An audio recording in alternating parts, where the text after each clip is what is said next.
کمزوریوں کو چھپانا جب اپنے پارٹنر کو لے کر چلیں گے، اس کو محتاط انداز میں کیری کریں گے اپنے پارٹنر کو، تو یقینی طور پہ یہ شخصیت کو مضبوط کر دے گا۔ اور ایک سب سے اہم بات آپ کو میں بتاتا چلوں، لباس میں کوئی پرابلم ہو جائے، کہیں سے یہ ڈیمیج ہو جائے، اس کی فٹنگ میں تھوڑا سا مسئلہ آ جائے، تو اس میں ہماری جو ایفرٹ ہوتی ہے وہ اس کی کریکشن کی ہوتی ہے، اس کو بہتر کرنے کی ہوتی ہے، اس میں آنے والی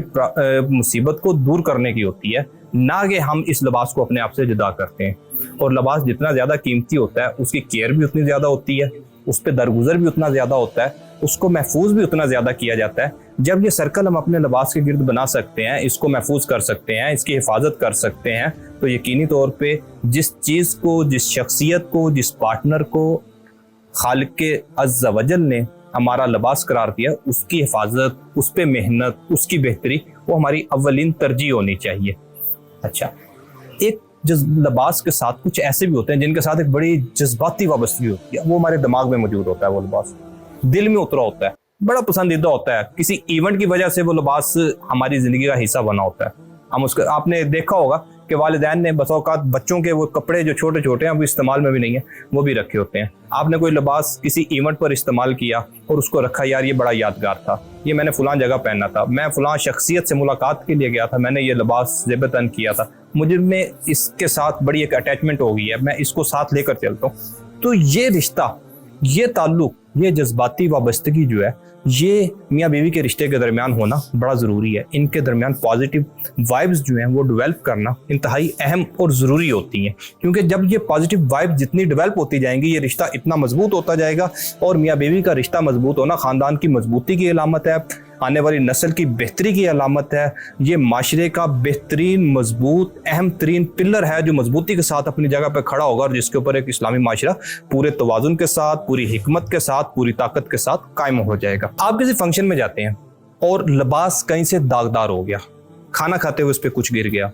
کسی جگہ سے گزرتے ہوئے لباس پہ کوئی کٹ آ گیا، کوئی پنچ آ گیا، کوئی سوراخ ہو گیا، کوئی پرابلم آ گئی، کسی کا کوئی داغ یا نقص آپ کے لباس میں کہیں آ گیا، آپ جتنی دیر بھی سوسائٹی میں موجود ہیں، کوشش ہوتی ہے کہ وہ لباس جو ہے، وہ جو اس میں عیب آیا، اس میں جو فالٹ آیا، اس کو چھپایا جائے، اس کو کور کیا جائے۔ ایسا ہی ہوتا ہے نا؟ ایسا تو نہیں ہوتا کہ میرے دامن میں یہ چھید ہو گیا تو آپ اس کو بندے بندے کو دکھاتے پھریں، میرے کپڑوں پر سالن گر گیا تو اس کو ڈسپلے کرتے پھریں، اس کو چھپایا جاتا ہے، رفع کیا جاتا ہے، دفع کیا جاتا ہے۔ اسی چیز کو لے کر جب آپ اپنے رشتے میں آئیں گے، اپنی بیوی کے میں کوئی عیب آ گیا، کوئی پرابلم آ گئی، آپ کے خامند میں کوئی پرابلم آ گیا، وہاں پہ کوئی عیب آ گیا، تو اس کو چھپائیں، اس کی تشہیر نہ کریں، اس کو دوسروں کے سامنے ذلت کا باعث نہ بنائیں، اس کو پبلش نہیں کریں۔ اس عیب کو درست کرنے کی، اس عیب کو رفع کرنے کی، اس عیب کو اس کی شخصیت سے مٹانے کی کوشش میں ہمیں رہنا چاہیے، نہ کہ، اور وہ بھی ایک مثبت انداز میں، نہ کہ تنقید کے ذریعے، تنقید برائے تنقید نہیں، تنقید برائے اصلاح کے ذریعے جب اس عیب کو رفع کریں گے تو یقینی طور پہ اس میں بہتری آ جائے گی۔ جب کسی بڑے اہم فنکشن پہ جانا ہوتا ہے، آپ وہاں پہ موجود ہوتے ہیں، اپنی ذات کو کہیں پر پریٹینڈ کرتے ہیں، اپنی ذات کو کہیں پہ پیش کرتے ہیں، کوئی آپ کی لباس کو برا کہہ رہا ہو، وہ کیا پہننا ہوا ہے، کیسا پہننا ہوا ہے، کھلا سلا ہوا ہے، تنگ سلا ہوا ہے، موقع کی مناسبت سے نہیں ہے، فلاں فلاں، تو یہ جملے جو کانوں میں آ رہے ہیں یہ کیسے لگتے ہیں؟ یہ ایک تضحیک کا باعث بنتے ہیں، انسان کو برے لگتے ہیں۔ اسی طرح انسان اس جگہ سے بچنے کی کوشش کرتا ہے جہاں پہ اس کی ذات متاثر ہو رہی ہو، اس کی شخصیت متاثر ہو رہی ہو۔ انہی جملوں کو آپ نے اپنے پارٹنر پر رکھ کے دیکھیے کہ جس کو رب عز و جل آپ کا لباس قرار دے رہا ہے، اگر کہیں پر اس کی برائی ہو رہی ہے تو اس کو روکا جائے، اس کو دور کیا جائے، اس کی شخصیت سے، ایسی محفل سے اجتناب کیا جائے جو دلوں میں کدورت کا باعث بنے۔ آج کل تو ویسے بھی ایک وہ ٹرینڈ چل رہا ہے، ٹویننگ بولتے ہیں اس کو، ایک جیسے کپڑے پہننا، میاں بیوی ایک جیسے لباس پہن رہے ہوتے ہیں، ان کے ڈیزائننگ میں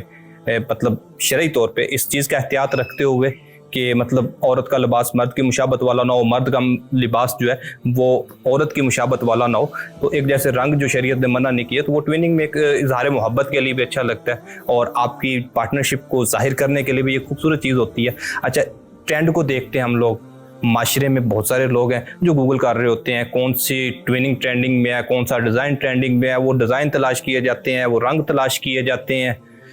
اور رائج جو چیزیں ہیں ان کے لیے پوری جستجو کی جاتی ہے، پھر وہ ڈیزائن سلیکٹ کر کے درزی کے پاس کپڑا چوز کرنے کے لیے، سلائی کے لیے، پوری ایک مغز ماری اور کھپ کھپائی کا ایک پروسیس ہے جو ہم فالو کرتے جا رہے ہیں، اور معاشرہ بھی اس پہ جا رہا ہے۔ اچھا، اچھی نیتوں کے ساتھ مثبت انداز میں شریعت کے دائرے کے اندر رہ کے ان چیزوں کو اڈاپٹ کرنا کوئی بری بات نہیں ہے، لیکن یہی چیز، یہی کیئرنگ، یہی احتیاط، یہی ریسرچ کیا ہم اپنے رشتوں کو مضبوط کرنے کے لیے بھی کرتے ہیں؟ آج تو بڑا آسان دور ہے، جگہ جگہ کونسلنگ موجود ہے، انٹرنیٹ کے اوپر بہت سارے ایسے لیکچرز موجود ہیں، قرآن و سنت کی تعلیمات تک رسائی بڑی آسان ہے۔ ہمارے آقا صلی اللہ تعالیٰ علیہ وآلہ وسلم کا اپنے ازواج کے ساتھ معاملات کیسے تھے، صحابہ کرام علیہم رضوان اپنے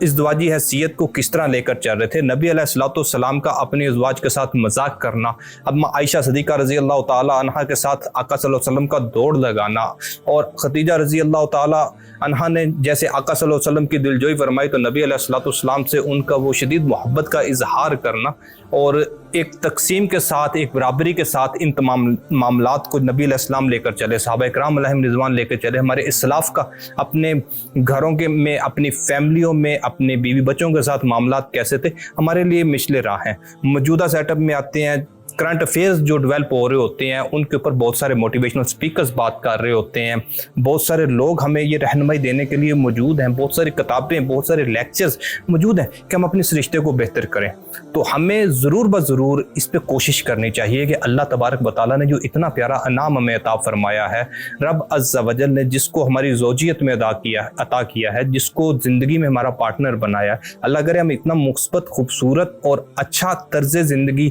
اختیار کرنے میں کامیاب ہو جائیں کہ رب عز و جل کی اس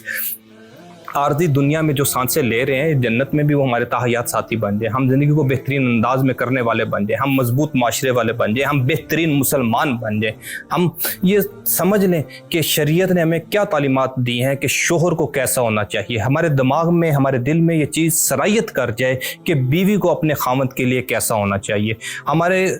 عقائد اس بات پہ بالکل راسخ اور صحیح ہو جائیں کہ مجھے اپنے گھر کو، مجھے اپنی فیملی کو، مجھے اپنے پارٹنر کو، مجھے اپنے اس معاشرے کو بہتر کرنے کے لیے، اس کو آگے لے جانے کے لیے، اس کو معمولات زندگی میں بہترین کرنے کے لیے اپنا بھرپور کردار ادا کرنا ہے۔ اس کردار ادا کرنے کے لیے اللہ عز و جل کے پاک کلام سے رہنمائی حاصل کرنی ہے، نبی رحمت صلی اللہ تعالیٰ علیہ وآلہ وسلم کی سیرت طیبہ کا مطالعہ کرنا ہے، اور ان چیزوں کو لے کر معاشرے کے اندر ایک اچھا، منظم، بہترین مسلمان ہونے کا عملی ثبوت دینا ہے۔ اللہ عز و جل ہمارے دلوں میں اپنے زوجین کے لیے، اپنی رضا کے لیے اپنی محبت عطا کر دے۔ آمین بجاہ النبی الامین صلی اللہ علیہ وآلہ وسلم۔